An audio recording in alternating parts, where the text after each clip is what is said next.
Olá, eu sou o Douglas Manuel e este é o Refutando com os Apologistas.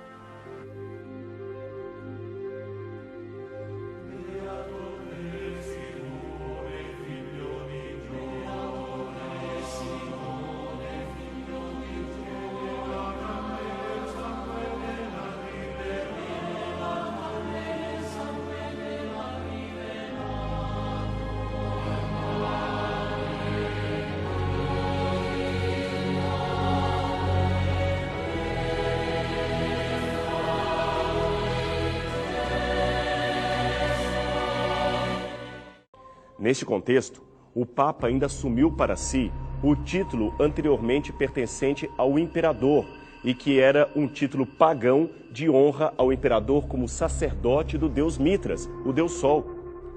Esse título era Pontifex Maximus. Ele fala que, abre aspas, neste contexto, o Papa assumiu o título pertencente ao imperador. Primeira coisa fundamental aqui. Pois bem, se ele fala em contexto, então em que contexto nós estamos aqui? Século IV, certo? Logo, o Rodrigo Silva deveria expor alguns documentos do século IV ou do século V, onde algum bispo católico chame o Papa de Pontifex Maximus. Mas sabe por que ele não nos dá fonte sobre isso? Simplesmente porque não há nenhum registro deste título, no tal contexto em que ele se refere. Logo, a atribuição do título de Pontifex Maximus não tem relação alguma com o Império Romano, muito menos com o deus Mitra. Um cara com tantos estudos assim deveria saber que o título de Pontifex Maximus se dá não somente a um sacerdote de Mitra, mas a qualquer outro deus. Isso significa que é o máximo líder de alguma religião. Apesar de este título não ser oficial para o Papa, ele pode ser usado com tranquilidade, pois ele é o líder de uma religião chamada Igreja Católica. Até mesmo a senhora Ellen Gold poderia ser chamada de Pontifex Maximus, pois até hoje seus ensinamentos psicóticos são largamente ensinados nas igrejas evangélicas. Ou Sumo Pontífice, significa o principal construtor de pontes entre os homens e o deus Sol. A mentira também tem limites. Você se prestar a falar algo desse tipo, segundo o programa, maliciosamente, eles falam que o significado de Pontifex Maximus é o principal construtor de pontes entre os homens e o Deus Sol. Ora, não necessariamente somente ao Deus Sol, mas a qualquer outra divindade. Falar que era ao Deus Sol é somente por maldade, para embriagar os seus espectadores de mentiras, uma reforçando a outra. Mas as mentiras não terão vez no reino de Deus. Vamos lá. Curiosamente, o mesmo título hoje largamente usado pelo Papa, que também é chamado de Sumo Pontífice. Ou seja, segundo vocês, o Papa é o principal construtor de ponte entre os homens e o Deus Sol? Você sabe o que é isso? Isso é o tipo de blasfêmia contra Deus. Falta de temor de Deus. Escárnio descabido. Deus tenha misericórdia de vocês. Não é à toa que a igreja justamente institui como dia de guarda, o dia de feriado cristão, o dia do sol, dies solis, dia que, aliás, veio em lugar do sábado bíblico, e dia que foi também rebatizado com o nome de Dies Domini, ou Domenicus, que quer dizer domingo, ou dia do Senhor. Aí está. Agora descobrimos por que o programa enfatizou no tal Deus Sol.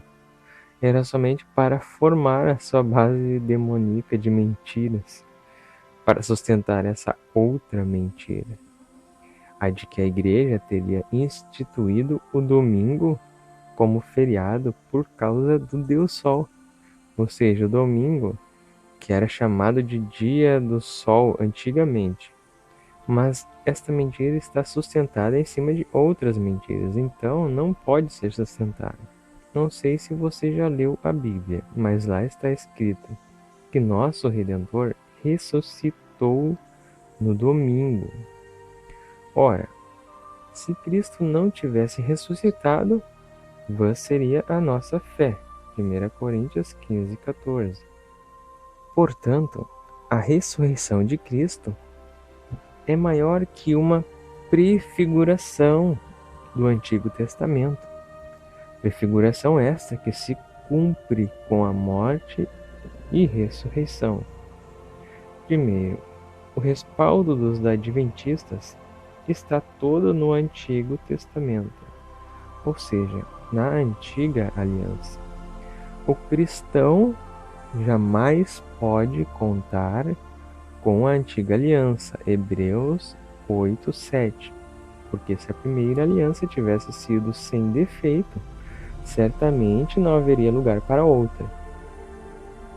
Pois bem, vamos parar de enrolar, vamos ao que interessa. O cristão deve seguir o exemplo de Cristo, ser imitador dele. João 8:12, aquele que me segue não andará nas trevas. Vamos seguir Jesus? Então não vamos guardar o sábado. João 9:16. Diziam alguns dos fariseus: este homem, Jesus, não é o enviado de Deus, pois não guarda os sábados. Na nova aliança, devemos ter o conhecimento de Cristo e não se apegar em questões simbólicas que já tiveram o seu sentido consumado na cruz. Veja Colossenses 2:16-17. Ninguém, pois, vos critiquem por causa de comida ou bebida, ou espécie de festas, ou de lua nova, ou de sábado. Tudo isso não é mais que sombra do que deveria vir, a realidade é Cristo. Todas essas coisas, como circuncisão, lua nova, as festas e o sábado, tudo isto era apenas uma sombra do que haveria de vir, como lemos na história eclesiástica, que conta que os primeiros cristãos não guardavam o sábado, mas sim se preocupavam com as coisas de Cristo. Veja, História Eclesiástica de Eusébio, livro 1, capítulo 4, parágrafo 8. Não se preocuparam com circuncisão corporal, como tampouco nós, nem da guarda do sábado, como tampouco nós, nem de abstenção destes ou daqueles alimentos, nem de afastar-se de tantas outras coisas, como Moisés deixou por tradição, para que se cumprissem como símbolos, e que nós, os cristãos de agora, tão pouco guardamos. Em troca, claramente conheceram ao Cristo de Deus, que, como demonstramos antes, apareceu a Abraão, tratou com Isaac, falou a Israel e conversou com Moisés e com os profetas posteriores. Pois bem, irmãos, ficou claro que, a exemplo do próprio Jesus Cristo, o Verbo encarnado, o mesmo Verbo que deu as leis da antiga aliança, este mesmo Verbo foi homem, não guardava os sábados, pois nós cristãos apenas o seguimos nesse quesito. Agora vamos partir para o outro lado. Contudo, os cristãos guardavam o domingo, o chamado dia do sol, pois o seu mestre havia ressuscitado neste dia. E também porque foi no primeiro dia que Deus criou a luz, separando as trevas da luz. Veja como Justino nos explica esta questão. Primeira Apologia de Justino, 64:7. Celebramos esta reunião geral, missa, no dia do sol, domingo, porque foi o primeiro dia em que Deus, transformando as trevas e a matéria, fez o mundo. E também o dia em que Jesus Cristo, nosso Salvador, ressuscitou dos mortos. Com efeito, sabe-se que o crucificaram um dia antes do dia de Saturno, sábado, e no dia seguinte ao de Saturno, que é o dia do Sol, ele apareceu a seus apóstolos e discípulos, e nos ensinou estas mesmas doutrinas que estamos expondo para vosso exame.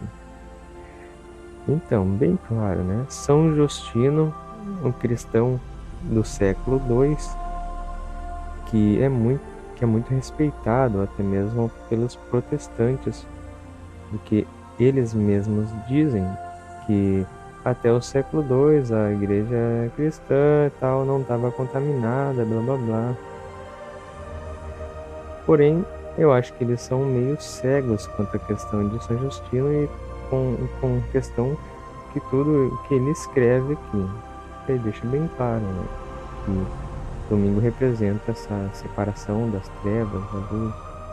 Mas enfim, como também nos é relatado em Atos 20:7, no primeiro dia da semana, estando nós para partir o pão, né, etc, etc. A penúltima coisa, mesmo na antiga aliança, não os era agradável a Deus a guarda dos sábados, da maneira como o faziam, pois os aplicavam como subterfúgio. Isaías 1:13. As vossas boas novas e os vossos sábados, a minha alma os detesta. O vosso dia de grande jejum e a vossa ociosidade eu não suporto. Deus quer o amor.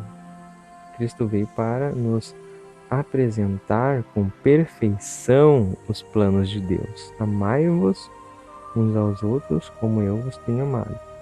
João 13:34. Por último, é muito caro para nós ver que São João chamava o dia do sol de dia do Senhor, ou seja, lá no tempo apostólico já havia trocado o nome do dia. Se havia cristianizado o que era anteriormente pagão. Veja Apocalipse 1:10. Num domingo fui arrebatado em êxtase, etc, etc. Bom, creio que a questão do sábado foi respondida. Agora, na Bíblia, o dia do Senhor não é o domingo, e sim o sábado. O domingo foi colocado no lugar do dia de guarda prescrito na Bíblia. Veja novamente esse detalhe. No calendário bíblico, o sábado é chamado de sétimo dia da semana, mas a cultura eclesiástica fez do domingo o sétimo dia.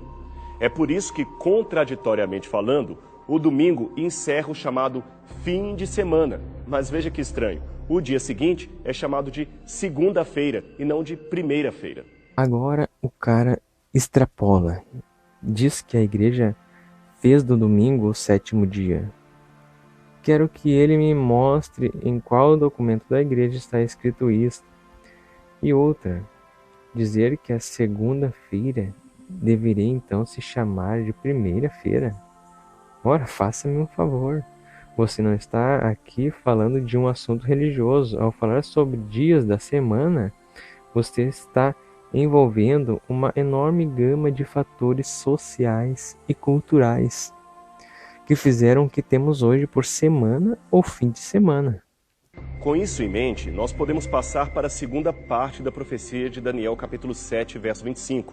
Afinal de contas, ali diz que esse poder não mudaria apenas os tempos, isto é, os calendários, mas também a lei, isto é, a lei de Deus.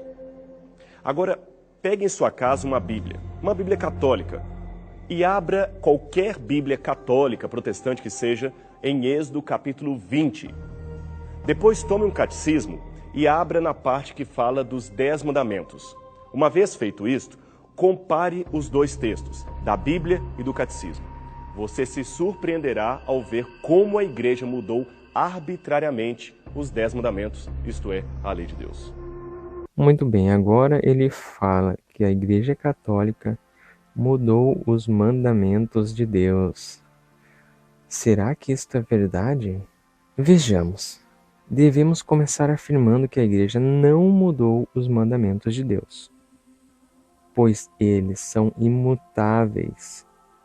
São imutáveis por estarem escritos na consciência humana. Vejamos então os 10 mandamentos saídos da boca do próprio Jesus Cristo, que para nós cristãos é o único caminho e a perfeição da lei. Vejamos. Mateus 16 seguintes. Um jovem aproximou-se de Jesus e lhe perguntou: Mestre, que devo fazer de bom para ter a vida eterna? Disse-lhe Jesus: Por que me perguntas a respeito do que se deve fazer de bom? Só Deus é bom. Se quiseres entrar na vida, observa os mandamentos. Quais? Perguntou ele. Jesus respondeu: Não matarás, não cometerás adultério, não furtarás, não dirás falso testemunho, honra teu pai e tua mãe, amarás teu próximo como a ti mesmo.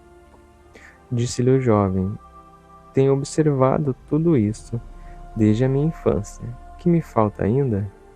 Respondeu Jesus: Se queres ser perfeito, vai e vende teus bens, dá-o aos pobres e terás um tesouro nos céus. Depois vem e segue-me. Pois bem, veja aqui a lista de mandamentos que Jesus nos dá. Não matarás, não cometerás adultério, não furtarás, não dirás falso testemunho, honra teu pai e tua mãe, amarás teu próximo como a ti mesmo. Em outra passagem, Jesus completa com o primeiro mandamento, em Mateus 22:36. Mestre, qual é o maior mandamento da lei? Respondeu Jesus: Amarás o Senhor teu Deus de todo teu coração, de toda a tua alma, de todo o teu espírito. Este é o maior e o primeiro mandamento. Pois bem, da boca de Jesus saem estes mandamentos. Aí os adventistas podem se espernear tentando procurar onde Jesus diz que guardar o sábado seria um mandamento? Pois não há. Não há, pois se cumpriu, como o próprio Jesus nos fala em Mateus 5:17. Não julgueis que vim abolir a lei ou os profetas. Não vim para os abolir, mas sim para levá-los à perfeição, ou seja, para cumprir nele a própria lei. Como se não bastasse, o próprio Jesus resume ainda mais os 10 mandamentos, dizendo: Amarás o teu Deus de todo o teu coração, de toda a tua alma, com todo o teu espírito. Este é o maior, o primeiro mandamento. E o segundo, semelhante a este, é: amarás teu próximo como a ti mesmo. Nesses 2 mandamentos se resumem toda a lei e os profetas. Esse versículo 40 é muito importante. Nesses 2 mandamentos se resumem toda a lei e os profetas. Sim, as palavras podem até mudar, ou o número de mandamentos, mas o sentido, este jamais mudará, pois está nos corações.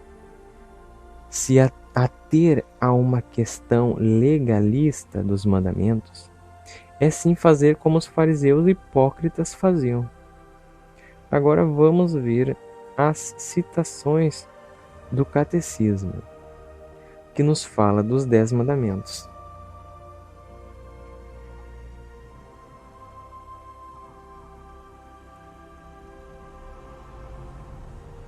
Bom, nesse momento eu estou tentando mostrar no catecismo as citações correspondentes aos 10 mandamentos. E em cada citação o catecismo cita na íntegra as passagens sem omitir sequer uma vírgula.